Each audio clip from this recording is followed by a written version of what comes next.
This lesson is very important because we will discuss the scope baseline and some very important aspects of the WBS. You should pay special attention to this lesson because a tremendous amount of knowledge is packed in it.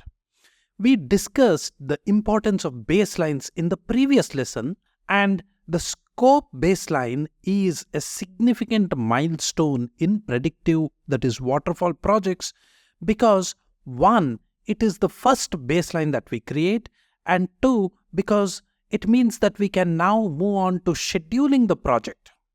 The scope baseline has 3 components.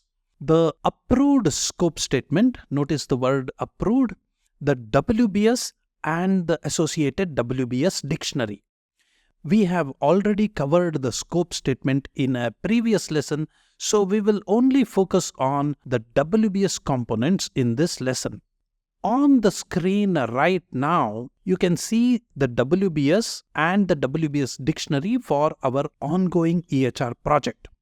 They are both in the same file. You can download this artifact attached with this lesson. I have kept this file very simple because there are many points that I will cover now. I will mention 10 important thumb rules on how to design a WBS. These points were first created in my bestseller course on Microsoft Project because I saw that many learners were struggling with creating the WBS. These rules are extremely popular with my learners, so I added them to my book and to other courses. These are not hard and fast rules, they are just thumb rules, but they are only to help you create fantastic and usable WBSs. So here goes. Rule number 1, always create the WBS with your team, that is, the people who will actually construct the project. By doing this, you are tapping into all their expertise, and even more importantly, you will be buying their commitment to the project by getting them involved in the WBS design. Rule number 2, a WBS should have at least 3 levels. Here you can see in our WBS we have level 1, level 2 and level 3 and a hidden level 0, which is the project name. The minimum recommended by the WBS standards guide is 2 levels for small projects. Rule number 3, a WBS is not a task list, so don't mistake it for a task list. You are currently in scope management, you are not yet defining the tasks. That happens in the next step of scheduling. Your WBS should not focus on tasks, but rather it should focus on deliverables of all kinds, tangibles and intangibles. Rule number 4, create identifiers for all the components of your WBS. You can see it here in this column.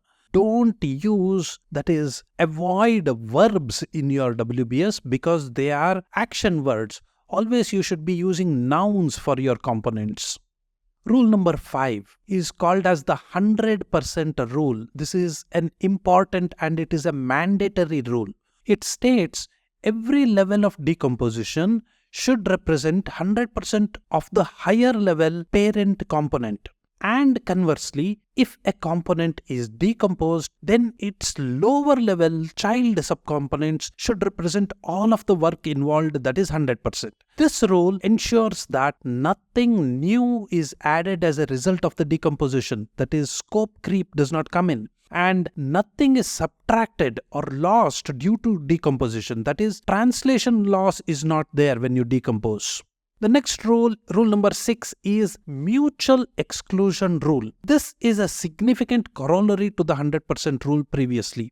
This rule states that there should be no overlap of functionality between the components of a WBS. Every component should be mutually exclusive. If you do not follow this rule, the result will be duplication of functionality between 2 different components. So every component should be mutually exclusive. Rule number 7. The iterative design rule. A WBS must be created with multiple iterations until adequately elaborated. This ensures that the whole project achieves a similar level of decomposition. Why do we need this? It is a common human tendency to decompose more something that we know very well, and something that we don't know properly, we will tend to ignore it. So you have to decompose equally. That is what this rule aims for. Rule number 8, always include project management in the WBS. This is the golden rule. You can assume roughly 10 to 15% of deliverables, that is effort and cost, should be for project management. Here we have the project management components in this WBS.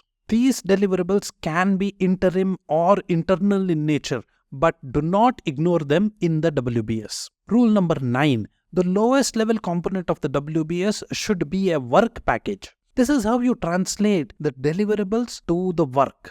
A hint for you is that these work packages will be further broken down if necessary in the next stage where we get to project scheduling. These work packages translate to summary tasks in Microsoft Project if required. Rule number 10. The last one is called as the 8x80 rule. This is another important practical rule of thumb, and I mentioned this in the previous lesson.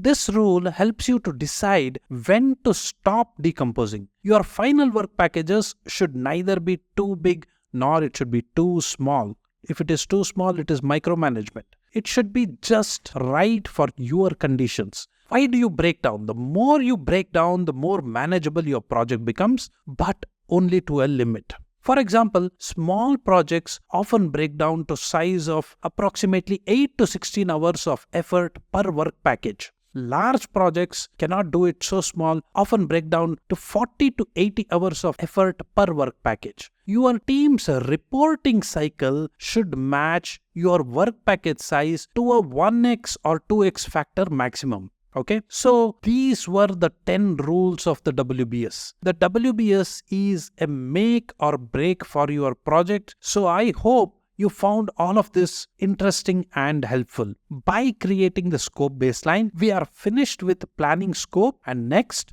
we will move on to planning the schedule. So see you in the next lesson.